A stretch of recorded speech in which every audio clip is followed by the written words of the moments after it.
কেন্দ্র স্বরাষ্ট্রমন্ত্রকের তরফে আপনাকে আজকে ওয়াই প্লাস ক্যাটাগরি দেওয়া হলো। কি বলবেন যে এটা কি দীর্ঘদিন দাবি ছিল, কোথাও কি নিরাপত্তার একটা প্রশ্ন ছিল? হ্যাঁ, নিশ্চয়ই। যখন থেকেই 6 ডিসেম্বর 2025 বাবরি মসজিদের ভিত্তি স্থাপন করা হয়েছে, তার আগে এবং পরে বহুবার আমাকে থ্রেট করা হয়েছে। লাইভ থ্রেট আমার জন্য প্রচণ্ডভাবে ছিল। তাই আমি জানুয়ারি মাসে মহামান্য হাইকোর্টে ডক্টর শুভ্রা ঘোষের এজলাসে একটি অ্যাপ্লিকেশন করেছিলাম আমার সিকিউরিটির জন্য। তো উনি জানুয়ারি মাসের 19 তারিখে হিয়ারিং করে একটা অর্ডার দিয়েছিলেন, যেখানে বলেছিলেন যে হোম ডিপার্টমেন্টে অ্যাপ্লিকেশন করতে। সেই অর্ডারের কপি দিয়ে আমি ব্যক্তিগতভাবে হোম ডিপার্টমেন্টকে অ্যাপ্লিকেশন করে জানাই।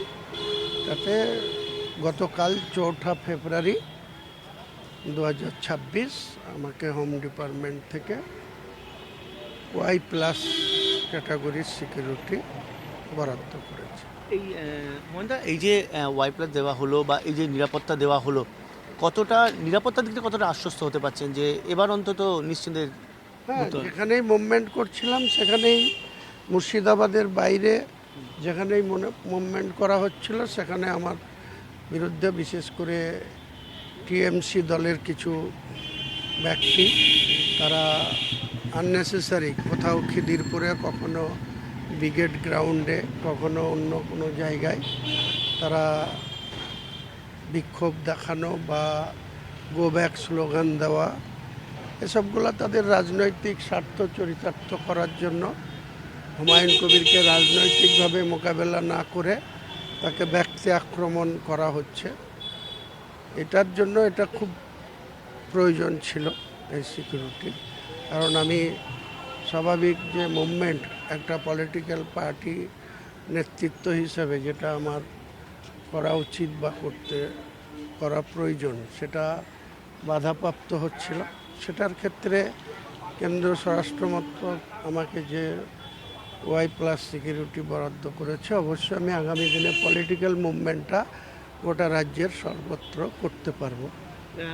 আপনি যখন তৃণমূলের সম্পর্কেই বললেন, আজকে রাজ্যসভার মনোনয়ন হিসাবে পেশ করলেন 4 জন তৃণমূলের হয়ে, 2 জন অরাজনৈতিক, 2 জন রাজনৈতিক, তার মধ্যে একজন আছে রাজীব কুমারও। কি বলবেন এই প্রসঙ্গে? দেখুন, এটা তৃণমূলের বিষয়। তৃণমূলের নেতৃত্ব মুখে এক কথা বলেন, কাজে তার উল্টোটা করেন। এটা এর আগেও বহুবার প্রমাণ মিলেছে। বিশেষ করে মুসলমান ধর্মের মানুষ যারা তৃণমূলকে ভোট দিয়ে এত বিধায়ক করেছে, সেই বিধায়কদের এক একজনের 46-48 জন বিধায়কের ভোট দরকার হয়, তবে রাজ্যসভায় একজনকে মনোনীত করা যায়। তো সেই মুসলিমদের ভোটে যারা বিধায়ক, সেখানে মুসলিম বিরোধী, যেটা শরীয়তের আইন বিরোধী বা কোরআনের বিরোধী, যে সমগামী, সেই সমগামীকেও একজনকে রাজ্যসভায় মনোনীত করেছে। এটা ইসলামের খেলাফ। মমতা ব্যানার্জি এসবের খেসারত মুসলিমরাই মমতা ব্যানার্জিকে বুঝিয়ে দেবে আগামী নির্বাচনে। রাজীব কুমারকে কি এটা পুরস্কার দেওয়া হলো? নিশ্চয়ই। রাজীব কুমারের প্রতি দুর্বল ছিলেন বরাবরই। আমি যখন রাজ্য মন্ত্রিসভায় ছিলাম 2012-13, তো আমি দেখেছিলাম যে 12 সালের 5ই ডিসেম্বর যেদিন সুদীপ্ত সেনকে ওই লাদাখ থেকে ধরে আনা হয়েছিল, সেদিন এই রাজীব কুমারের নেতৃত্বে, তিনি বিধাননগরের কমিশনার ছিলেন, তিনার নেতৃত্বেই সেদিনকে তাকে ধরা হয়েছিল। তারপরে অনেক কিছু ঘটেছে। সুদীপ্ত সেনের কি অবস্থা হয়েছে, মুকুল রায়রা সেই সুদীপ্ত সেনের সঙ্গে টাকা পয়সা নিয়ে মুখ্যমন্ত্রী করেছে মমতা ব্যানার্জিকে, একাধিকবার মুকুলদা আমাকে বলেছে। তার জন্য তিনি পরিশেষে 2017 সালে পাপের প্রায়শ্চিত্ত করব বলে বিজেপিতে গেছে। অনেক কিছু ইতিহাস হয়ে গেছে। তো সেই সব ইতিহাসের পুনরাবৃত্তি আর না হোক, সেটাই চাই। আগামী দিনে মমতা ব্যানার্জির পতন অনিবার্য করার জন্য আমরা রাজনৈতিক দল করেছি। আর মুসলিমদের নামে তোষণ করা হচ্ছে, কাজে মুসলিমদের বিরুদ্ধেই সব কিছু করা হয়। এটা আগামী দিনে নির্বাচন আসলেই মমতা ব্যানার্জির তৃণমূল দলকে সেটা ঠারে ঠারে বুঝিয়ে দেওয়া হবে। হুমায়ুন কবির নিজে এই যে নতুন যে দল তাতে আপনার কালকে রেজিস্ট্রেশনও দিয়েছে, এইটা কতটা খুশি? আবার নতুন একটা শব্দ যুক্ত করতে বলেছে, এইটা কতটা খুশি? ওটা আমি যখন 2 মাসেরও বেশি আগে যখন আমি জনতা উন্নয়ন পার্টি হিসাবে ইলেকশন কমিশনের কাছে তাদের সমস্ত নিয়ম মেনে দিল্লিতে আমি যখন এটা সাবমিট করি, তখন আমার নাম দেওয়া ছিল জনতা উন্নয়ন পার্টি।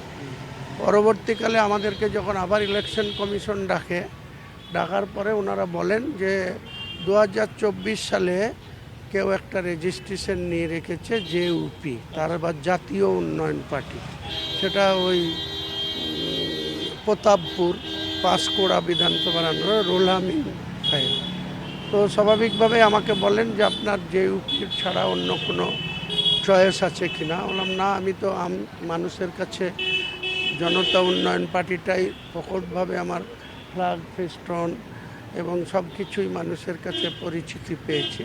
তখন ওনারা আমাকে সাজেশন দেন যে জনতা উন্নয়ন থাক, জনতা উন্নয়ন পার্টি থাক, তার সঙ্গে জনতা উন্নয়ন, অর্থাৎ একটা স্পেলিং আগে এ সংযোজন হয়েছে। তো আমরা সেটা মেনে নিয়েছি। ইলেকশন কমিশনের এইসব নর্মস বা তাদের সিদ্ধান্ত তো আমাদেরকে মানতেই হবে, সেটা মেনে নিয়েছি। আমার শেষ প্রশ্ন, রাজীব কুমার বললেন কোয়েল মল্লিক, এরা প্রত্যেকেই দাঁড়াচ্ছে।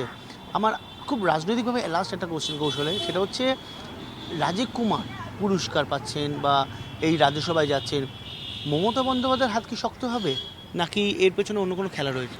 এতে কোনো রাজনৈতিক অ্যাডভান্টেজ মমতা ব্যানার্জি পাবে না, ডিসঅ্যাডভান্টেজ হবে তার রাজনৈতিক দলের এই সমস্ত যারা সর্বক্ষণের কর্মী, যোগ্য ব্যক্তি যারা আছে, রাজ্য স্তরের নেতৃত্ব আছে, তাদেরকে বঞ্চিত করে শুধু কিছু মানুষকে উপঢৌকন দেওয়া এবং কিছুর বিনিময়ে তাদেরকে তুল্লা দেওয়া, এটা মমতা ব্যানার্জির রাজনৈতিক ব্লান্ডার হবে এবং আগামী দিনে মমতা ব্যানার্জি রাজ্যের ক্ষমতাচ্যুত হবে।